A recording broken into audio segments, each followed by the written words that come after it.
আল্লাহ তাআলা বলেছেন আত্মহত্যা করবা না, হারাম। যে ব্যক্তি আত্মহত্যা করে তার জানাজা কোন আলেম তার জানাজা পড়াবে না। সামান্য সলিমুদ্দি কসিমুদ্দি জাতীয় কয়েকজন লোক যাবে, আর একটা মুয়াজ্জিন জানাজা পড়ায় কবরে ধুয়ে দেবে। বড় জানাজা হবে না, বড় আলেম জানাজা পড়াবে না, যেহেতু সে জাহান্নামে যাবে। আত্মহত্যাকারী কোথায় যাবে?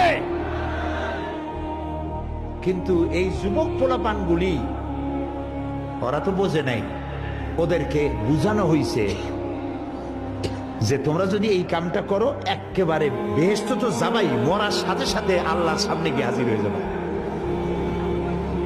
আপনারা ক্যারাম বোর্ড খেলা নিশ্চয়ই দেখেছেন অনেকে। আর ভাই কইতে লজ্জা কি, আমিও তো খেলছি ছোটবেলায় ক্যারাম বোর্ড খেলা। এটা কি কোনো গুনাহ নাকি? আমিও খেলছি। ক্যারাম বোর্ড খেলাটা কি? বোর্ডের উপরে কতগুলি এরকমের গুটি থাকে, একটা থাকে লাল, ঠিক না? এখন বোর্ডের উপরে এই গুটিটা আমি মারতেছি, সামনে আর একটা গুটি, কিন্তু সামনের গুটিটা আমার মূল টার্গেট না। এই গুটিকে ওটাকে হিট করবে, সে ধাক্কা খাইয়া মারবে লালটাকে, লালটা পড়ে যাবে পকেটে।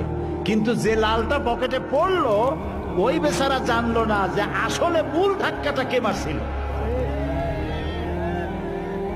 কাজী এই যে যুবক পোলাপানগুলি ইসলামের জন্য জীবন দিতে, জীবন দেওয়া সহজ ব্যাপার না।